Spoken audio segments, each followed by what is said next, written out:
Hi everyone, Steve here from FTS Chat. In the last blog I posted up, I talked about my experiences buying a second-hand bike and some of the pitfalls, pros and cons of buying said second-hand bikes. Today's vlog, I want to sort of go into a bit more detail about my bike in particular and what I experienced by buying a second-hand bike. Now, like I've said in previous vlogs, my expertise in bike mechanics were pretty much non-existent. I could put my hand to probably changing a mountain bike tyre and puncture, but any more than that, I wouldn't have a clue. And you know, stuff like the rear derailleur sort of adjustment, things like that scared me. So yeah, it was a bit of a steep learning curve, but there's plenty of resources out there. There's forums, there's obviously YouTube channels. There is so much out there that really can help you with sort of getting your knowledge, getting your confidence up there so that you can crack a couple of spanners out on your bike and do a bit of work to it and not worry about it, not worry about breaking something, because to be honest, it's 90% common sense, 10% knowledge. That's my personal feelings. You know, the common sense comes into it where you've got a very small screw, sort of like the rear derailleur adjustment. You don't over tighten it. You know, it's just common sense. But anyway, you know, there's plenty of forums, there's plenty of people out there to help, and worst case scenario, you've got local bike shops that, you know, they can pretty much fix any cock-up that you've done, sort of thing. So anyway, going back to my bike, as you'll know from the previous vlog, you know, I went to pick it up from Coventry, £80 bike.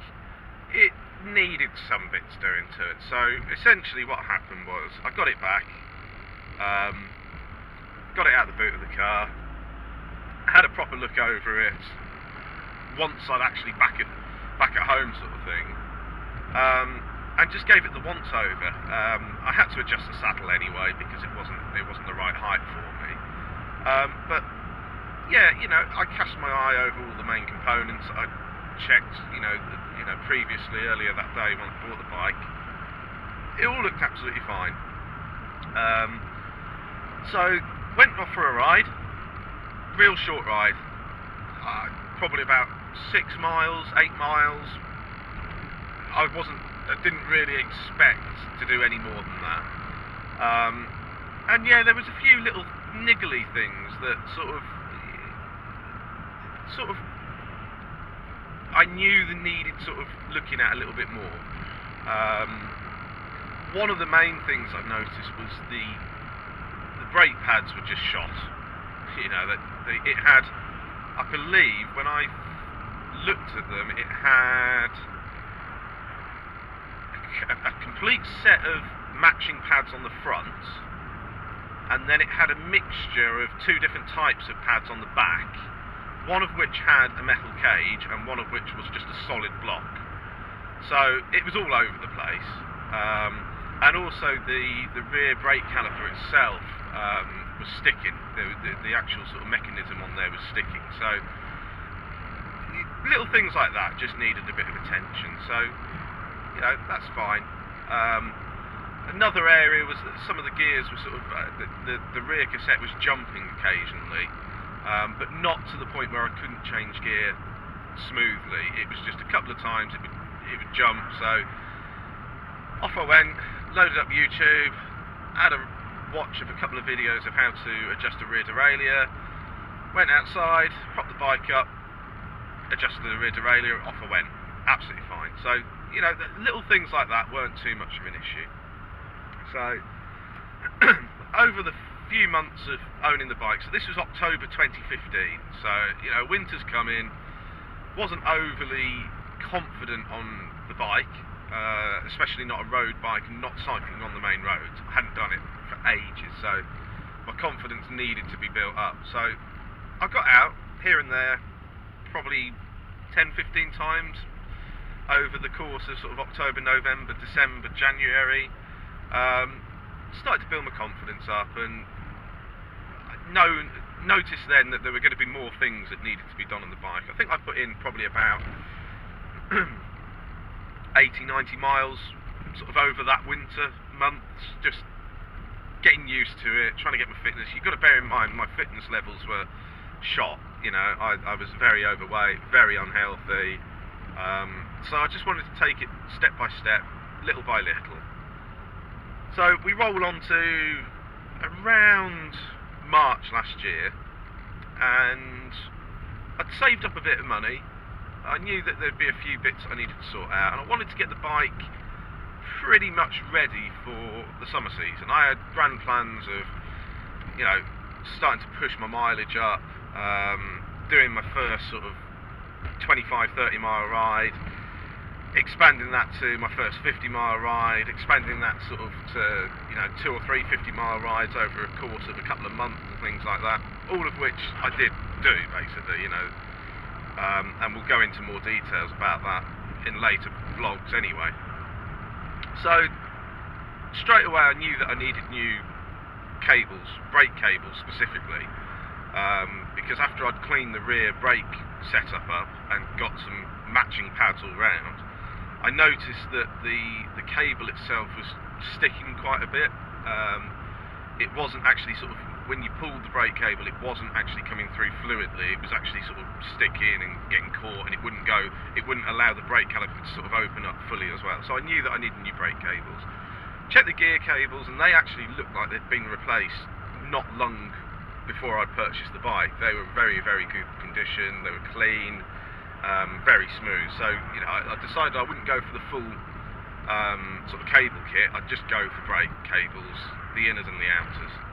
So I purchased those. They're so cheap. I think the ones I got were Clark stainless steel cables with braided outers. I don't think it cost me much more than about £10 delivered, if that. But in doing that, I also realised that my toolkit was non-existent. My toolkit consisted mainly of car spanners. I had a few sort of, you know, Allen keys and things like that, but nothing specifically designed or nothing sort of intentionally meant for bikes. So with buying the cables, I realised I needed a cable cutter to make sure that the cables were nice and clean, and, you know, that they weren't going to sort of start fraying and things like that. And I also bought a few other little bits that, you know, sort of essential parts that every cyclist, be you a total novice and just wanting to get out on your bike and just having a bit of fun, to being quite serious, there's essential tools that everyone needs in their toolkit. So, you know, again, this is something for another vlog, because toolkits can be quite extensive for cycling, but you can also get away with like the bare essentials. But one thing I have learned is that don't try and do the job using something inferior, because when you do something using an inferior tool or a pair of scissors to cut cables or something like that, or you're going to find that you're going to end up having to do it again, which essentially is going to add to the cost. Because if you ruin that said thing that you're trying to repair or trying to take on or off the bike or something, you're only going to have to then go and purchase it again. So in the terms of the cables, if I'd done that with a, you know, a naff pair of wire cutters that had been in the toolkit for years and been used for all sorts of things, I would have ended up having to spend another £10 on another set of cables, plus I would have realised I needed the cable cutters anyway, so it's just double the cost. So if you're going to do a job, use the right tools for the job. If you haven't got the tools, speak to someone that you know who's got a bike or a friend or something like that, and see if they've got the tools. You know, if you can't afford to buy all the tools, I'm not telling you to go out there today and go to your local bike shop or go online and say, right, I need to buy a toolkit. Not at all. You don't have to do that. But what I'm saying is use the right tool for the right job. So anyway, yeah, changed the cables over, worked absolutely fine. Few other little things that needed sort of looking at, and this was really mainly for the looks of the bike, was the bar tape. The bike originally came with white, and white tape over the winter months with all the grime off the ground, the rain, your black of the black fabric of your gloves, putting chains back on the bike and then cycling again. It just looked awful. It had gone black basically. Wasn't very appealing. It was starting to tear at the ends, and I just didn't like the look of it, and also it was someone else's hands that had been on that bike, so it was just one of them things that, right, time to change the bar tape. So again, bar tape, it's not an expensive product, but what it will do is it will transform your dirty winter grimed bike into something that actually looks brand new, and people will look at it and go, wow, that looks really good. The big thing with bar tape though is that you've got so many variations, so much choice, so many different types, brands. You've got cork, you've got foam, you've got gel inserts. It's a minefield, but again, in my situation, all I wanted was something quite simple. Wasn't too sure about the colour. The bike's white with red, blue sort of decals on it, so I wasn't really sure what colour to go for. Knew I didn't want to go white again, but do I go black, or would that be too much black on the front end of the bike? So I actually ended up going red, much to people's sort of like criticism that, oh, you don't want to go red, red's a little bit too much and stuff like that. Well, at the end of the day, that's their opinion. It's my bike. I quite like the look of the red, and I wanted to go for more of a white and red sort of bike, keeping components sort of red, white and blue. And it looked good. It still looks good. They've had a year's use out of them, over 1,000 miles worth of cycling on the bar tape. And you know what, the red actually, it is dirty. It has got a bit of a tinge to it, but it's definitely kept itself a lot cleaner, even with fixing chain slips and just getting generally dirty. That's actually kept really sort of clean. So yeah, those two things really transformed the bike and made it into something that was good to something that actually I really, really enjoyed. And it just totally changed the look of the bike. To say it changed the feel of the bike, I don't know. It sort of changed the feel of the bike to me, if that makes sense. But I wouldn't say it changed the feel and the ride of the bike at all, in physical terms. So yeah, so we got those sort of bits sorted. Like I said, I was trying to prepare for the summer season. I wanted to really sort of get out there. I also wanted to start joining in with some group rides. So I needed to make sure the bike was safe. I needed to make sure the bike was reliable as well, because the last thing you want to be doing is going on a group ride and you constantly sort of having mechanical issues with your bike. So the bike was checked over fully, checked the chain, that didn't need really replacing. Rear cassette, front chain rings, like I said, there was slight wear on them, nothing major. I knew I'd get at least a year's use out of the rear cassette and the chain without having to replace. Wheels were a little bit of a... There were issues with the wheels from day one. Nothing major, but there was slightly... The rear wheel was slightly out of alignment. It wasn't 100% true, but it wasn't dangerous. It wasn't to the point where it was causing me to have vibrations coming through the frame or anything like that. So again, I thought I'd get away with it, and I did, to be honest. I got away with it for a relatively long time. So yeah, it's just checking over the bike, little things, upgrading where you can. There is, when it comes to cheap bikes, you've got to balance up how much you're willing to spend on a cheap bike in comparison to whether or not you just go and upgrade your bike at a later date and save you money. So on my £80 bike, I wouldn't have gone out there and bought the top of the range bar tape. I wouldn't have gone out there and bought the top of the range brake pads. A, I don't ride fast enough. B, it's pointless. I've got an £80 bike and I'm spending £30-40 on a set of brake pads. It's just not, it doesn't make sense. So, you know, you just balance out how much you're willing to spend on the bike and whether or not you feel that you're going to see major benefits from it. And what I will say is that you can spend thousands and thousands and thousands on lightweight carbon fibre parts for bikes, and unless you personally, you know, your human body is bettering itself and getting quicker and getting faster, you probably won't see massive differences.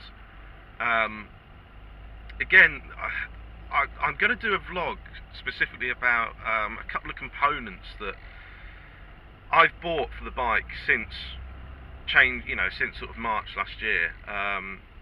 And there's a couple of key components that I've purchased that I would say for any novice who's just started off, or any beginner that's just started off on a road bike or just cycling as a whole, but has been hit by the bug, can make a massive difference.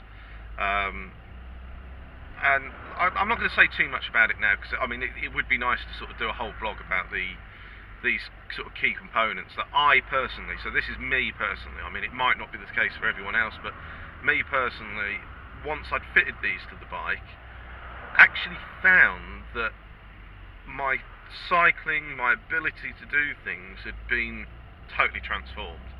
So that's, yeah, we'll go into that, and if I forget, you know, leave a comment down below going, oi, we need to know about these components that you put onto your bike. So, yeah. Anyway, yeah, basically the bike was prepared, got out. I think my first ride, I went out sort of March, April time. It might have been over the Easter sort of period actually, and did my first sort of group ride. And wow, if you normally do solo riding, it's great. I love going out on my bike on my own. It's a great sort of, you know, therapy for people who have busy lifestyles or have lots on their mind. You know, you can get out on your bike on your own, chuck your helmet on, and just cycle and just go where you want to go. You know, you don't have to have any pre-planned route or set route.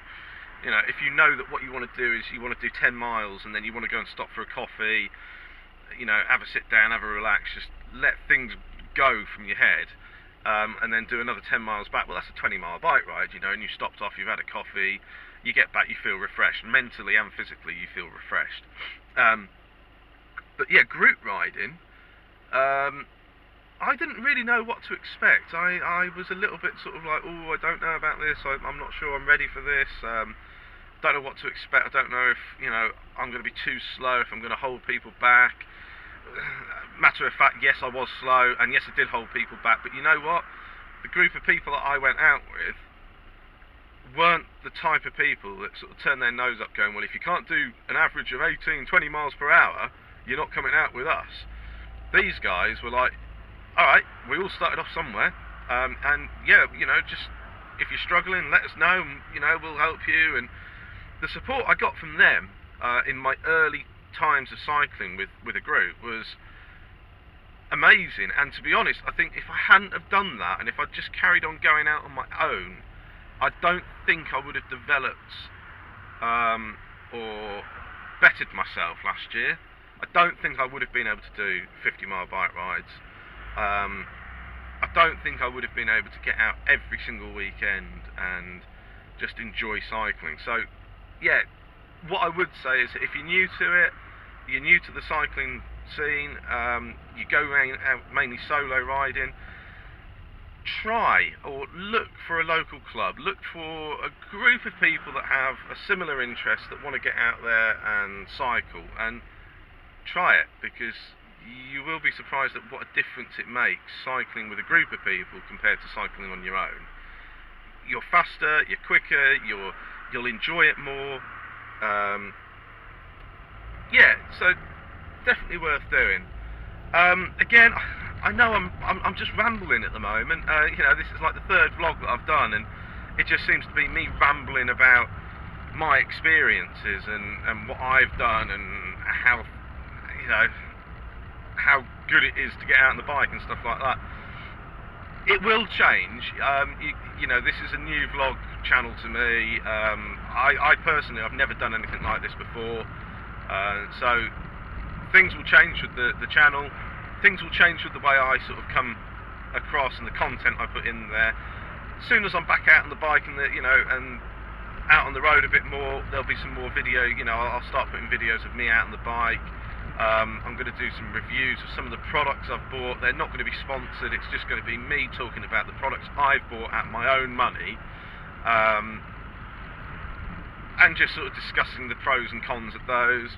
But like I said, I've said it in previous vlogs, I'm going to say it again, I'm going to keep saying it, because I really want to start building a community of like-minded people that are interested in cycling, for either just for the fun of it or to actually get fit, because I truly believe that cycling is the best form of fitness out there. It's non-impact, or low impact, so if you've got issues with knees and things like that, you're not going to cause more issues like you would do jogging. It's great for your heart, it's great for your lungs. Combine it with a healthy diet, you can lose weight quickly. The only thing is, it's expensive. It can be an expensive hobby and sport, but I'm hoping that these vlogs show that you can do things on the cheap and still get as much enjoyment out of cycling as you would do if you were able to go and spend, you know, 2-3 grand on a bike. Because you can. You don't have to spend big money to have fun on a bike. So, anyway, I'm going to leave it there. I don't know whether or not this vlog was of any interest to you, but like I said before, like it, leave a comment, subscribe, share it with your friends, your mates, your colleagues, anyone who's got an interest in cycling, be it road bikes, be it mountain bike, I don't care. Just like it, share it, leave me a comment, tell me what you want me to do, tell me what you want to see. If you've got any ideas of stuff that you'd like me to talk about, or if you want me to go into further details about anything I've said in these previous vlogs, just drop me a message. So for now, enjoy riding, stay safe out on the road, and I'll see you soon. Thanks very much.